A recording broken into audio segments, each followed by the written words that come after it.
Բարև։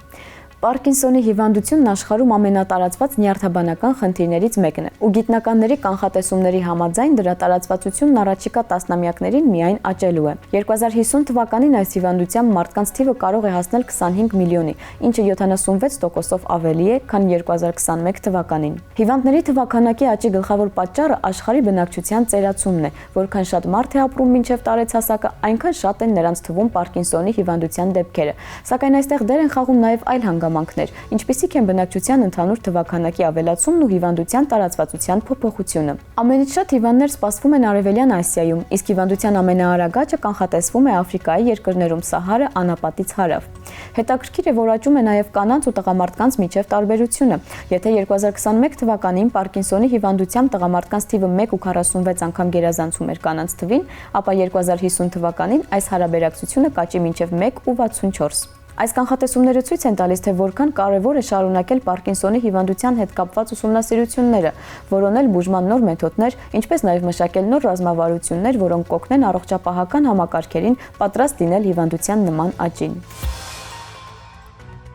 Հիշում եք 2015 թվականին ինտերնետը պայթեցրած հռչակավոր զգեստը։ Որոշ մարդիկ դրա գույնը տեսնում էին սպիտակ ոսկեգույն, մյուսները սև կապտավուն ու վեճերը գույնի շուրջ չէին դադարում։ Այս դեպքը ակնհայտ ցույց տվեց, որ գույնի ընկալումն այնքան էլ օբյեկտիվ երևույթ չէ, սակայն որքանով է այն իրականում տարբերվում տարբեր մարդկանց մոտ։ Արդյոք մենք գույները նույն կերպ ենք տեսնում, թե յուրաքանչյուրի մոտ իր անհատական գունապնակն է, ուղղակի մենք սովորել ենք դրանց նույն անունները տալ։ Գիտնականների միջազգային խումբը որոշել է պատասխանել այս հարցին մասշտաբային հետազոտության միջոցով։ Նրանք հավաքել են 683 կամավորի ու առաջարկել նրանց գնահատել զույգ գույներ, գնահատելով, թե որքանով են դրանք միմյանցից տարբերվում։ Մասնակիցների թվում ինչպես նորմալ տեսողության մարդիկ էին, այնպես էլ 257 մարդ դալտոնիզմի տարբեր ձևերով։ Արդյունքները հետաքրքիր են։ Առանց դալտոնիզմի մարդիկ գույներն ընկալում են գրեթե նույն կերպ։ Երանգների միջև տարբերությունների նրանց գնահատականները համընկնում են։ Դա նշանակում է, որ մարդկանց մեծ մասի ուղեղները գունային ինֆորմացիան վերլուծում են գրեթե նույն կերպ։ Դալտոնիզմով մասնակիցներն իրենց հերթին տվել են լրիվ այլ գնահատականներ։ Այդուհանդերձ իրենց խմբի ներսում այդ գնահատականները նույնպես համընկել են։ Դուրս է գալիս, որ չնայած մենք ապրում ենք նույն աշխարհում, գույնի մեր փորձառությունը ձևավորվում է ոչ միայն լույսի ֆիզիկայով,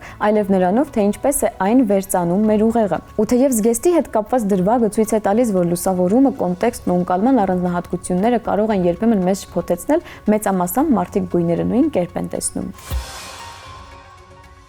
Մեզ համար այնքան բնական է թթվածնով շնչելը, սակայն պետք է հիշել, որ միլիարդավոր տարիներ առաջ երկրի մթնոլորտում թթվածին գրեթե ընդհանրապես չի եղել։ Այդ դեպքում ինչպես է հայտնվել թթվածինը, սկիզբ դնելով բարդ բազմաբջիջ օրգանիզմների էվոլյուցիային։ Գիտնականները թթվածնի առաջացումը վաղուց են կապում հնագույն միկրոօրգանիզմների, ցիանոբակտերիաների գործունեության հետ, որոնք առաջին անգամ սկսել են թթվածին արտադրել ֆոտոսինթեզի արդյունքում։ Այդ դեպքում ինչու անհրաժեշտ եղան 100 միլիոնավոր տարիներ, մինչև թթվածնի կոնցենտրացիան բավարար դարձավ, ինչն էր խանգարում ցիանոբակտերիաներին միանգամից երկիրը վերածել թթվածնային դրախտի։ Ճապոնացի գիտնականների խումբն առաջարկել է նոր հիպոթեզ։ Հարցի պատասխանը կապված է հրաբուխների ահռելի ժայթքումների հետ։ Դրանք մթնոլորտը հագեցնում էին ածխաթթու գազով, որը տաքացնում էր կլիման։ Դրա հետևանքով լեռնային ապարների հողմահարումն ազատում էր կարևոր սննդարար նյութեր, օրինակ ֆոսֆատները։ Այս էլեմենտները հայտնվում էին օվկիանոսում, ցիանոբակտերիաներին տալով բազմացման ու թթվածնի ավելի ակտիվ արտադրության համար անհրաժեշտ վառելիք։ Սակայն process-ը անհամաչափ էր։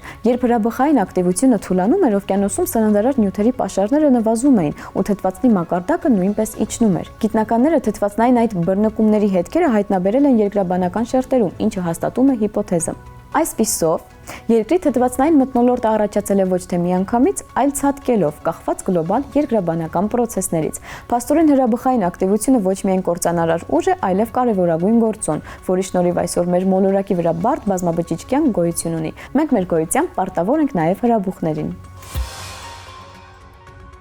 Շաբաթվա տերմինը քվազարն է։ Քվազարներն իսկական տիեզերական լուսարձակներ են, տիեզերքի ամենավառ օբյեկտներից։ Եթե շատ պարզ, քվազարը հեռավոր գալակտիկայի ակտիվ միջուկն է։ Գալակտիկայի կենտրոնում գտնվող գերհսկա սև խոռոչը կլանում է շրջակա նյութը։ Երբ գազն ու աստղերը սլանում են դեպի զարհուրելի այդ անդունդը, դրանք սև խոռոչի շուրջ ձևավորում են շիկացած սկավառակ։ Սկավառակի նյութը պտտվում է սև խոռոչի շուրջ աներևակայելի արագությամբ, ուժգին լուսարձակելով ու անջատելով այնքան էներգիա, որ այն գերազանցում է ամբողջ գալակտիկայի գումարային էներգիան։ Դրա շնորհիվ քվազարները հնարավոր է դիտարկել անգամ միլիարդավոր լուսատարի հեռավորության վրա։ Բացի այդ, քվազարներն արձակում են մասնիկների հզոր հոսքեր, այսպես կոչված ռելյատիվիստիկ ջեթեր, որոնք տարածվում են տիեզերքում հազարավոր լուսատարի հեռավորության վրա։ Դա վերածում է քվազարները շատ կարևոր փարոսների վաղ տիեզերքի ուսումնասիրության համար, չէ՞ որ քվազարների մեծ մասը գոյություն է ունեցել այն հեռավոր ժամանակներում, երբ տիեզերքը դեռ երիտասարդ էր ու գալակտիկաները նոր էին ձևավորվում։ Կարճ ասած, քվազարը գերհսկա սև խոռոչ է,